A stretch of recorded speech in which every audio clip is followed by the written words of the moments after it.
mentalitas orang mukmin persis tawon. Apa mentalitas tawon? Kalau kita ngaji bab tawon, kita renungi apa keistimewaan tawon. Saya lihat-lihat, ternyata tawon itu punya 4 keistimewaan. Pertama, tawon itu yang dihisap selalu saripati bunga. Bagus makanannya.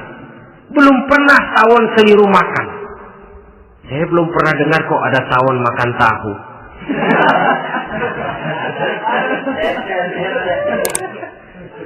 Yang dimakan selalu saripati bunga. Artinya apa? Orang mukmin perutnya itu perut selektif. Yang dimakan yang baik-baik, yang diminum yang baik-baik. Yang baik menurut agama itu adalah yang halal, thayyibat. Perutnya selektif, bukan perut asbab. Kalau asbab puntung apa saja masuk ke dalamnya. Tapi mukmin perutnya ini selektif. Daging kambing masuk, tahu masuk, kangkung masuk, kodok minggir. Air kelapa minum, kopi minum. Tapi kalau sudah berbau minuman keras, minggir. Sebab apa? Makanan dan minuman yang kita masukkan ke dalam perut besar ini akan digiling dalam perut besar, akan melahirkan energi, menggerakkan sel-sel pembuluh saraf. Kalau makanan dan minuman itu terdiri dari yang haram, energi yang ditimbulkan olehnya energi yang haram, mempengaruhi sel-sel pembuluh saraf. Orang akan cenderung berpikir yang haram kalau terlalu sering memakan makanan haram. Kalau sudah berpikir kepada yang haram, perbuatan pun akan mengarah kepada yang haram juga. Contoh kecil aja dah, ada nggak maling mikirin majelis taklim? Karena yang dimakan lebih banyak yang haram, yang dipikir paling-paling nanti malam rumah siapa lagi nih ya? Sudah mengarah ke sana.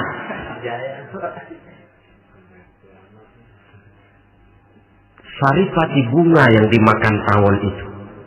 Lalu tawon yang kedua saya lihat yang dikeluarkan selalu madu. Artinya apa? Orang mukmin itu kalau dia berkata, perkataannya mengenakan orang. Kalau dia berbuat, perbuatannya membawa manfaat bagi orang. Kalau kakinya melangkah tentu ke tempat yang ada gunanya. Yang dikeluarkan madu, bukan racun. Indah tawon itu. Yang ketiga tawon saya lihat, kemanapun dia hinggap tidak ada dahan patah. Artinya apa? Orang mukmin dimanapun dia tinggal, kemanapun dia pergi, pantang jadi biang kerok buat lingkungannya, pantang menimbulkan kerusuhan dan keonaran. Tidak ada cabang patah dimanapun tawon hinggap. Tapi juga yang keempat, saya lihat-lihat tawon itu jangan coba-coba diusik. Satu kali dia diusik, kemana orang lari? Nyilem masih ditungguin. Tawon. Tapi kalau nggak diusik, nggak ada tawon usil ke pasar nyariin orang. Ketika dia diusik, inilah saatnya saya harus mempertahankan kehormatan diri saya. Dia pun bangkit. Artinya apa? Orang mukmin tidak boleh nyari-nyari musuh. Tapi ketemu musuh tidak boleh lari. Musuh jangan dicari, bertemu pun jangan lari. Mentalitas orang mukmin seperti tawon. Yang dimakan baik, yang dikeluarkan baik. Kemana dia tinggal tidak menimbulkan keonaran buat masyarakat, tapi juga sanggup menjaga dan mempertahankan kehormatan dirinya. Kalau konteksnya dengan masalah yang sedang kita bicarakan, minuman keras.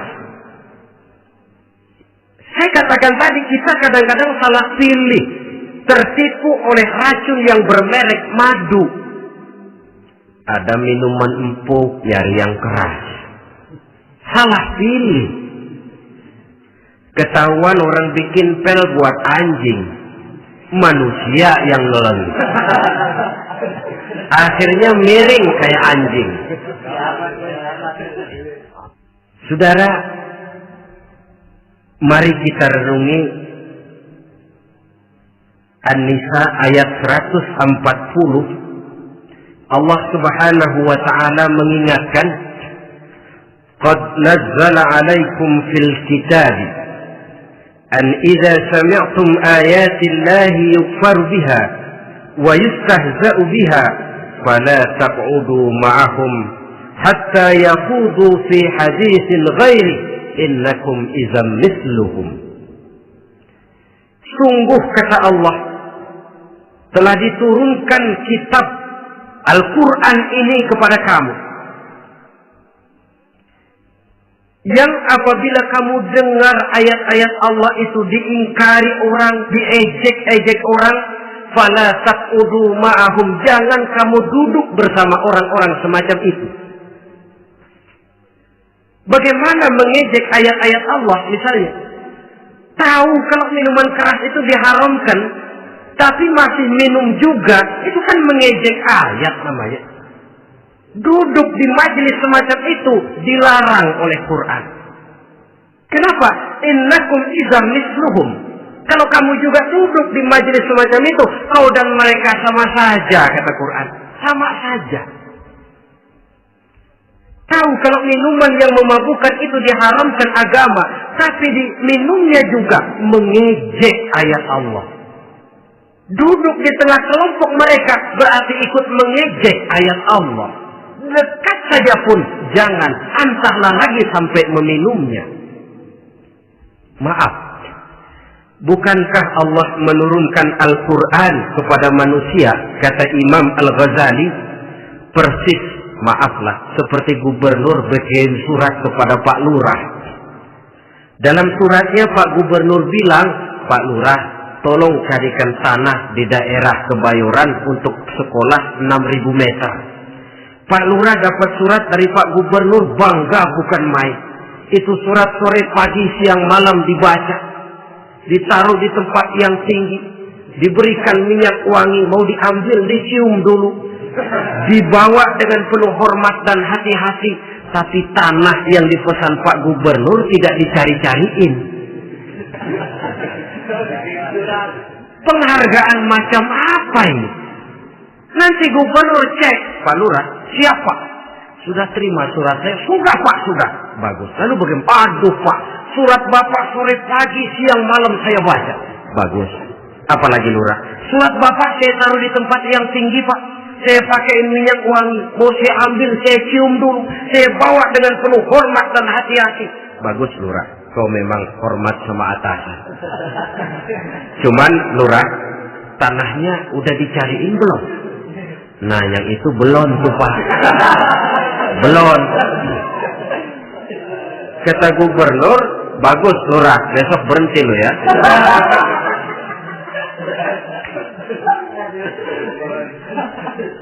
Membacanya memang penting, al-muta'abbad bitilawatihi, beribadah dari sebab membacanya. Tapi setelah kita baca, kita tahu isinya, what next? Mau apa kita dengan isinya itu? Jangan yang kita baca kita injak-injak. Itulah ironinya, bagaimana Quran itu mau membawa keberkahan dalam hidup ini, kalau yang kita baca sering kita injak-injak. Dalam kehidupan kita baca ayat, wa ahallallahu al-bai'a wa harrama riba.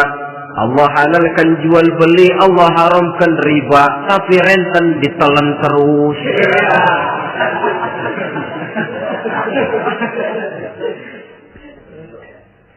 Kita baca ayat, wa'tasimu bihablillahi jami'an wa la tafarraqu.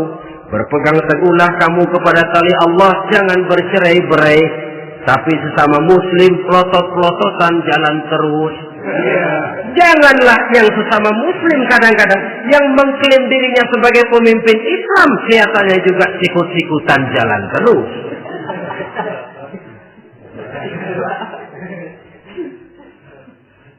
Sehingga tidak heran kalau orang bilang di bawah ngamalin ayat kursi sudah sampai di atas ayat hilang, tinggal kursi saja yang diamali. Ironi dan menyedihkan. Perjalanan panjang memang saatnya kita menunggal dengan Al-Quran ini. Tetapi prosesnya memang harus kita mulai dari sekarang. Perkara kapan proses ini selesai, itu bukan masalah kita. Tapi bahwa kita sudah memulai suatu proses, itulah yang diharapkan. Hadirin yang saya hormati, oleh karena kerasnya peringatan Islam terhadap minuman keras, pernah satu hari seorang lapor kepada Khalifah Umar bin Abdul Aziz bahwa ada sekelompok orang berkumpul meminum minuman keras. Kata Khalifah Umar bin Abdul Aziz, "Zerah mereka, hukum, cepat." Ya Khalifah, kenapa? Di tengah mereka ada juga orang yang Ramadan biasa puasa. Begitu, iya, yang biasa puasa duluan hukum. Kenapa? Mengerti memang lebih besar resikonya daripada tidak mengerti. Kalau yang tidak mengerti dilatar belakangi oleh kebodohan, barangkali masih bisa ditolerir, masih bisa dimaklumi. Ini toh sudah tahu mau puasa, kenapa berkumpul di majelis yang ada minuman keras? Tapi memang kelompok ini kan memang selalu ada. Kita lihat dalam masyarakat itu kan ada 4 kelas. Pertama, ada orang yang tahu perintah dan tahu larangan. Ini the first class, kelompok terbaik. Perintah tahu dia kerjakan, larangan tahu dia jauhi. Ini orang terbaik. Yang kedua, ada orang tahu perintah tapi tidak tahu larangan. Perintah tahu, larangan tidak tahu. Sholat mau, puasa mau, zakat fitrah bayar, nyolong mau, mabuk ayo. Perintah tahu tapi larangan tidak tahu, akhirnya semua dikerjain. Barangkali yang rada bingung malaikat bagaimana nyatatnya ini, kotor absen. Gelas yang ada di hadapan saya ini, kalau semua diisi air putih macam ini, kan jelas bisa diminum orang. Kalau semua diisi bensin, jelas bisa diminum motor. Tapi kalau separuh diisi air putih, separuh diisi bensin, kacau. Kalau gelas yang ada di hadapan saya ini sepenuhnya diisi air putih, jelas bisa diminum orang. Kalau sepenuhnya diisi bensin, juga jelas bisa diminum motor. Yang repot kalau separuh diisi air putih, separuh diisi bensin. Kacau statusnya. Orang minum mabuk, motor minum pun mogok.